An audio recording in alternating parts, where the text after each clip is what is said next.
नमस्कार, स्वागत है आर्यभट्ट पाठशाला पर। आज की इस वीडियो में हम सीखेंगे गुणनखंड, संख्याओं के गुणनखंड कैसे पता करते हैं।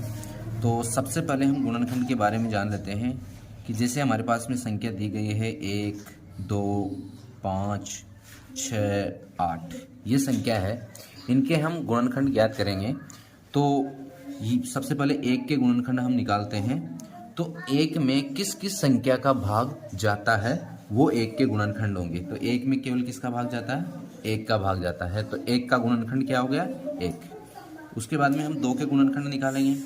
2 में किस किस का भाग जाता है? 2 में 1 का भाग जाता है, 2 का भाग जाता है। तो 1 और 2 हो गए 2 के गुणनखंड।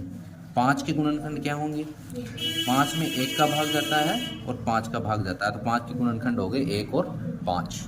उसके बाद में 6 के गुणनखंड। 6 में 1 का भाग जाता है, 2 का, 3 और 6 का भाग जाता है। तो 6 के गुणनखंड कितने हो गए? 4 गुणनखंड हो गए। उसके बाद में है 8। तो 8 के कितने गुणनखंड हो जाएंगे? 8 में 1 का भाग जाता है, 2 का भाग, 4 का भाग और 8 का भाग। तो 8 के भी कितने हो गए गुणनखंड? 8 के गुणनखंड हो गए 4 गुणनखंड हो गए। तो इसी तरह हम संख्याओं के गुणनखंड निकाल सकते हैं किसी भी संख्या की। जैसे हमारे पास में 15 है, ये संख्या है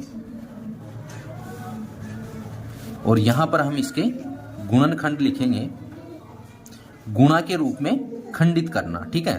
तो 5 के अंदर किस किस संख्या का भाग जाता है वो लिखेंगे हम। 5 के अंदर 1 का भाग जाता है, 5 में 3 का, 5 का और 15 का। ठीक है। तो 15 के कितने गुणनखंड हो गए? 1, 3, 5 और 15। उसके बाद में हम 18 के गुणनखंड लिखेंगे। 18 में 1 का भाग जाता है, 2 का भाग जाता है, 3 का भाग जाता है, 6 से विभाजित है 18, 9 और 18 से। ठीक है।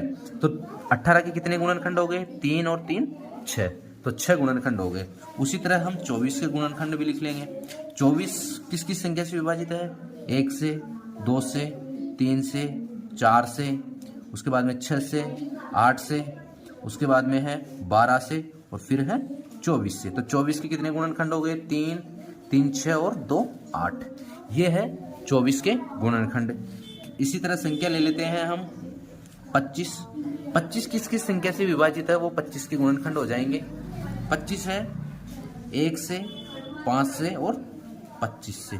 25 के कितने गुणनखंड है? 3 गुणनखंड है। संख्या 30 के गुणनखंड ज्ञात कर लेंगे। संख्या 30 में 1 का भाग जाता है, 2 का भाग जाता है, 3, उसके बाद में है 5 से, 6 से, 10 से, 15 से और स्वयं 30 से। ठीक है। तो 30 के कितने गुणनखंड हो गए? 3, 3, 6 और 2, 8 गुणनखंड हो गए। तो इस तरह हम किसी भी संख्याओं के गुणनखंड ज्ञात कर सकते हैं।